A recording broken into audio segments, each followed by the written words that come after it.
Hello guys, I'm Bellamy and welcome to my channel. Today we're gonna talk about the final episode of House of the Dragon Season 2. Before we start, I just want to say to you that I'm a big fan of the Song of Ice and Fire and the Game of Thrones universe as a whole. And I'm a book reader, so basically I might do certain comparisons between the book and the show, but trust me, I won't spoil the future events, so I'm gonna stick to where the show ended. So let's begin. First, we see Tyrion Lannister, the Master of Coin in the Green Council, went to Essos to get the Triarchy to pledge their allegiance to Aegon. The Triarchy, also known as the Kingdom of the Three Daughters, is an alliance of three free cities in Essos: Myr, Lys, and Tyrosh. The deal was to break Corlys Velaryon blockade. In exchange, they want to control the Stepstones.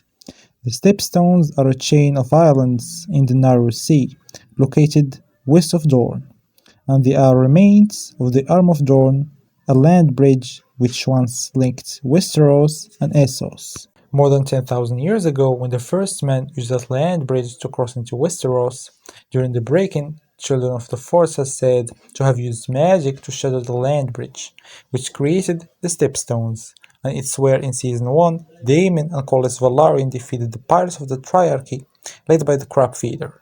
Well, after all, seems like a fair deal. The other condition was that the admiral of the Triarchy fleet, Sharako Lohar, must join him in battle. At first, Lohar refused to sail with him because she thought that he's too scared of Freyr, but after a muddy brawl with him, he gained her respect and agreed to sail with him. She even offered him to have children, not with her, but with her wives. Anyway, Corlys renamed his legendary ship Sea Snake the Queen who never was, after his wife Rhaenys. Rhaenyra asked him about the current rider of Sea Smoke, Adam of Hall. Corlys kept denying that he is the father. In the book, Alan of Hall and his older brother, Adam, and yes, in the books Adam is older than Alan. According to Maester Gildane, the mother of the two boys, Merilda of Hall, who was a trader and a captain from Hall, which is a town in Driftmark. She claimed that they are fathered by Laenor Velaryon, which makes sense because, as we know, Adam is the dragon rider of Sea Smoke. All the Targaryens can ride dragons. Laenor, the ex-rider of Sea Smoke, has the blood of the dragon because of his mother Rhaenys.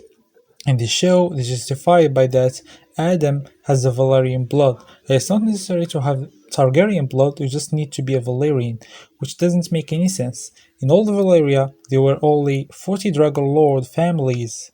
Other families, including the Valyrians, didn't and couldn't bond with dragons. So this thing in the show kinda messed up.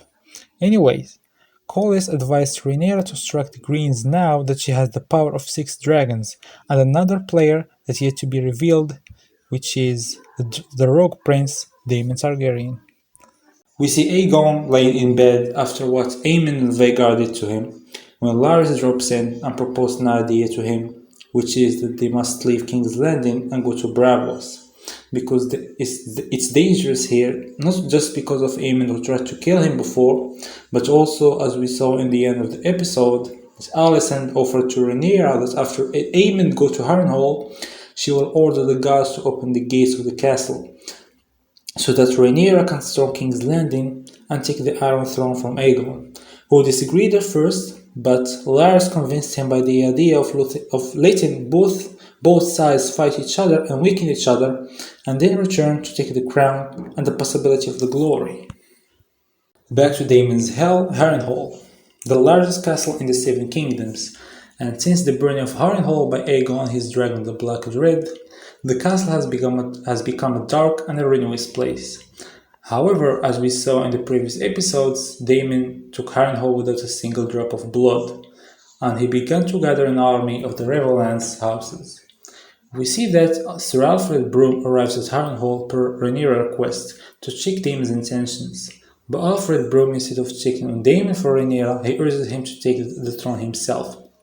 But Daemon didn't accept it nor refuse it.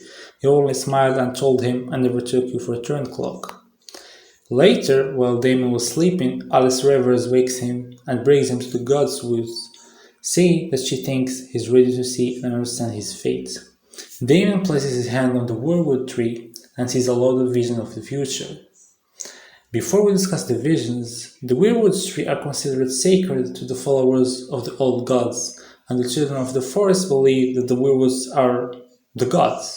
Bran Stark, in the books, when he was inside Bloodraven's caves, he looked through the eyes of the weirwood tree in Winterfell, when he saw visions of his father Ned Stark and his aunt Lyanna and his uncle Benjen, and other visions. So basically, the weirwood tree are not normal trees.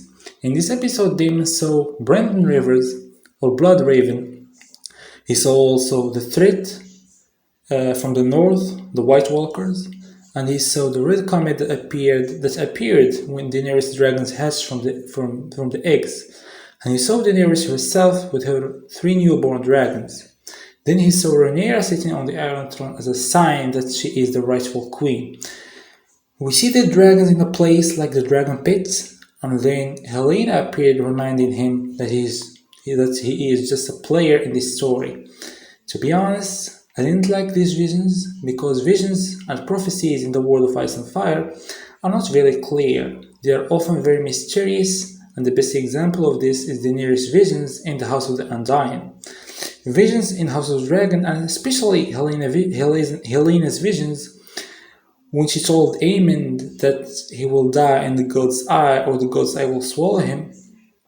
I mean, that's clearly a spoiler. There is no mystery or something that will make the viewer or the person who watches think and try to solve or try to explain the vision. That's what makes the world of George R. R. Martin very amazing and exciting. And again, this is just my opinion. Somewhere in the camp, Alicent's brother, Gwyn Hightower, confronts Sir Criston Cole about his affair with Alicent.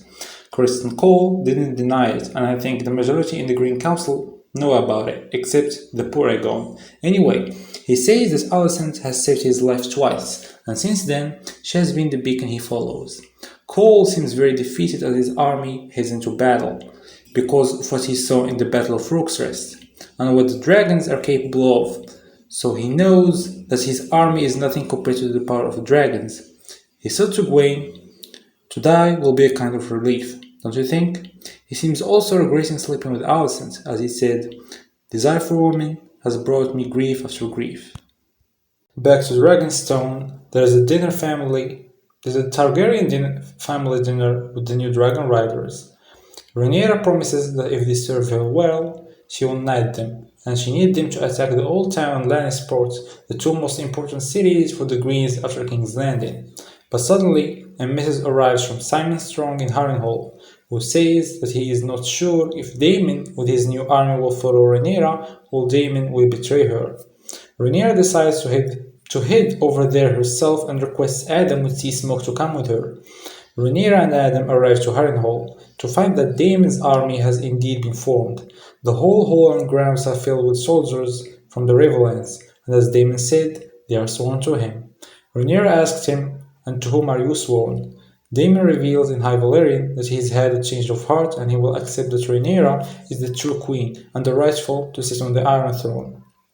Thanks to the weirwood visions, and I didn't like what the show did to Daemon, not because he kneeled to Rhaenyra, but because of what they did to him the whole season 2, and they took from him his achievements in the Riverlands, and his military statesmanship, and how they made him weak, and how Grover Tully, a child, literally bullied him. In my opinion, it's unforgivable. Anyway, maybe I'll make a whole video about what Daemon in the book did during the death of the dragon. In a final montage, everyone's getting ready for battle. Ulf, Hugh, and Adam put on their armor. The Hightower army marches with Daeron and his dragon Tessarion the Blue Queen. The Stark army marches across the Twins. The Lannisters and the Leftwood army march together. Tywin Lannister and Lohar sail with the Triarchy fleet. Corlys and Arlen row to Sea Snake, or as he renamed her, the Queen Who Never Was. Rhaena finally comes face to face with Sheepstealer, which I don't know how Rhaena managed to run and nobody asks for her, or even notice that she's no longer with them. I don't even know why they will make her the Dragon Rider of Sheepstealer, which in the book there is a character, which of course the writers of the show removed, Her name was Needles, and she was a dragon seed and managed to ride Ship Stealer during the sowing of the seeds event. And I have no idea why they remove characters that are very important and change the source material. But anyway, we see also Hightower is captured somewhere behind bars, and Aegon and Larys are stealing away from King's Landing in a chicken coop. Finally, to be honest with you, I was very disappointed in House of Dragon Season 2. Very bad writing and changing and removing characters and destroying another characters like Alicent. That's why I didn't talk about her meeting with Rhaenyra, because it's stupid and doesn't make any sense. Dragonstone King's Landing, people coming and going and no one knows. Anyway, Alicent in the book is a very different character. I don't think that there is a way to correct these mistakes that they have done. And anyway, I'll give the whole season a grade of 5.5 out of 10. And again, this is just my opinion. Yours might be different. And that's it. If you like the video, maybe make sure to hit the subscribe button and the like button. Bye bye.